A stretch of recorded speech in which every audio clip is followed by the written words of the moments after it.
Hi everybody, this is the Baseball Hut, the amazing, spectacular, terrific, the great one, the People's Champion, your host, Hut, and welcome back to the Baseball Hut.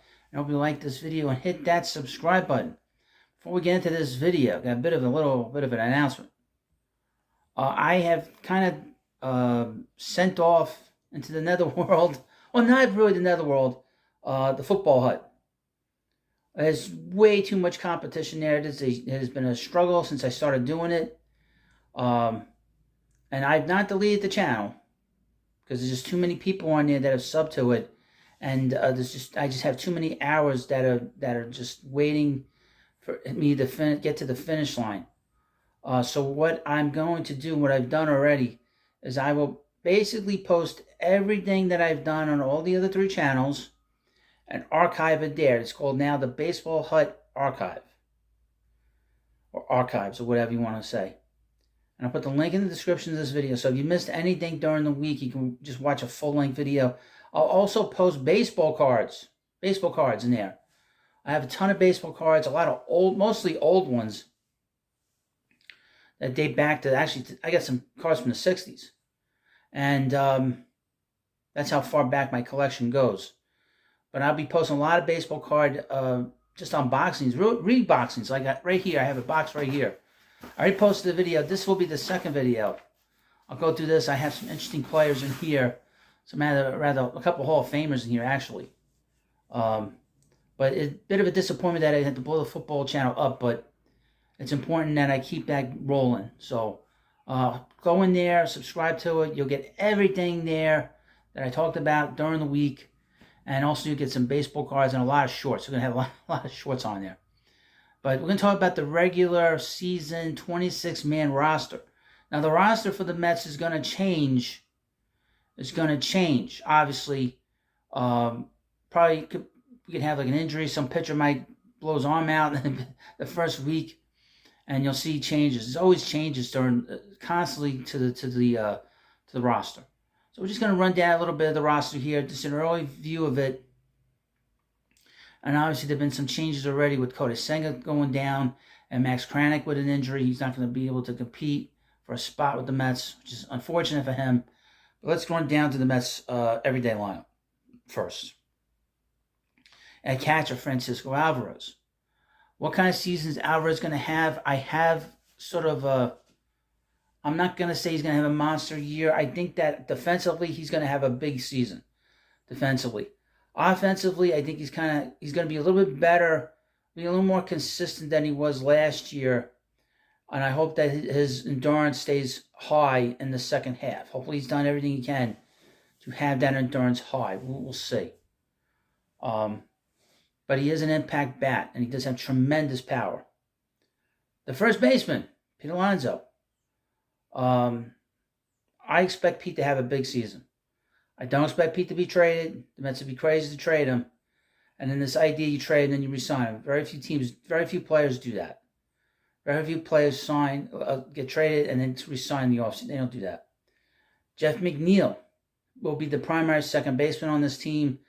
He'll probably play a little bit of the outfield here and there, but most of the time he'll be the second baseman here. Be interesting to see how he recovers from last year. He does have an injury to his arm, to his left arm, his UCL. Maybe that's why they decided to put him at second, but he does throw right-handed. Be interesting to see how that affects his hitting. We'll see. Francisco Lindor, shortstop, best shortstop in the National League. There's nothing more to say. One of the bigger holes, and probably the biggest hole in his team, is third base. That's Brett Beatty. He's slotted in to be the everyday third baseman. We'll see how he does. He did not play well last year. He looked very much, had a very difficult time catching up with a fastball. There's an article by the New York Post saying that scouts were saying that about him. Or was it the scout? Was it SNY? Well, I saw an article a couple weeks ago saying that he has a tough time with the fastball, which is what I've been saying myself. But hopefully he's able to speed up that bat. If not, Mets will have to figure it out. In left field will be Brandon Nimmo. He'll be the primary left fielder and leadoff hitter on this team. He's going to be the leadoff hitter until Jet Williams is ready. Harrison Bader will be the center fielder for the most part with the Mets. Hopefully the Mets can keep him on the field. He has a history of being a of getting hurt, but he's only holding that seat warm until one of these young kids is able to play the position. Either be Jet Williams or Luis Angel Acuna. Probably don't like the Jet Williams or Drew Gilbert. Starling Marte will be the starting right fielder. I wonder how his defense is going to be this year, how he's going to hit offensively. Is he going to take a step forward after being hurt the last year or so?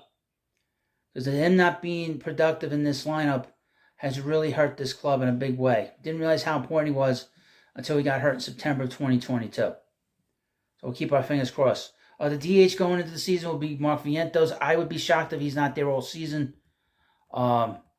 I expect him to have a very good season with the Mets, to be honest with you.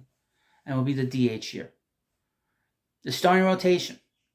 Now here's the interesting part. Mets don't have Senga. So we have Jose Quintana, who missed half the season last year. I think he'll be good this year and be healthy.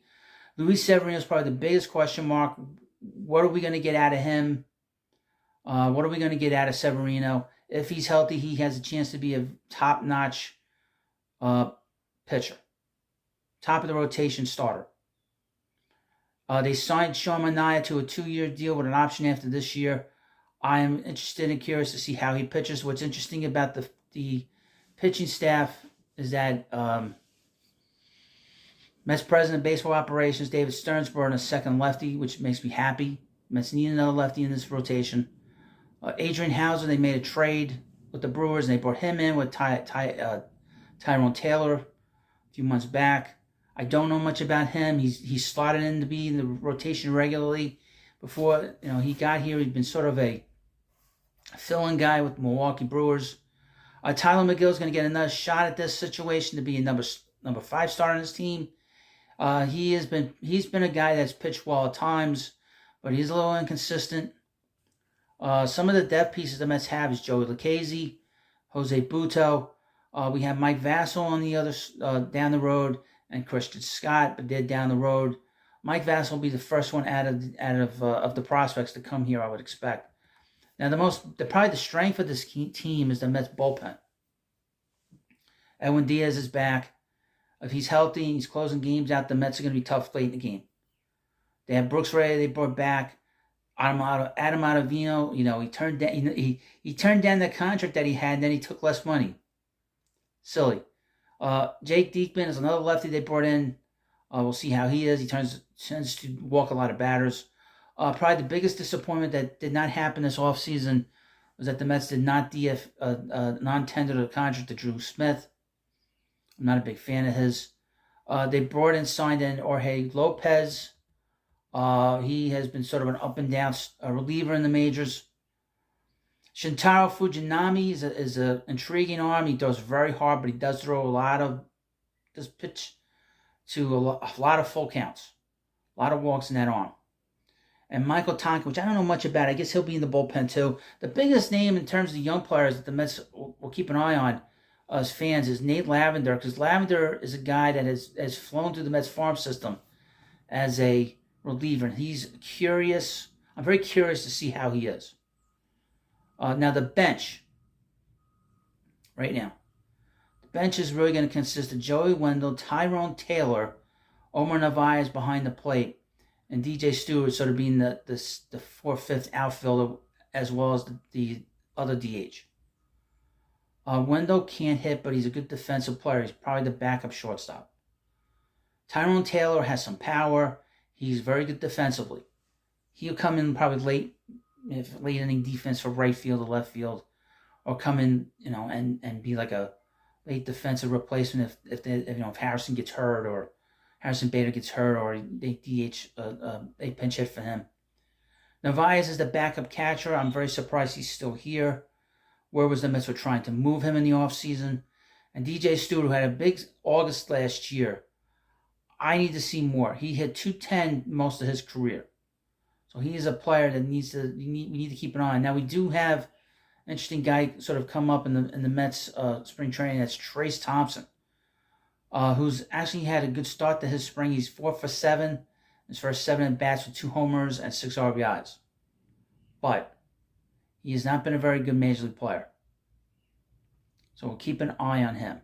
His numbers have not been great in the majors. So But let me know what you think about this video. We're 27 days away from opening day. It's enormously exciting.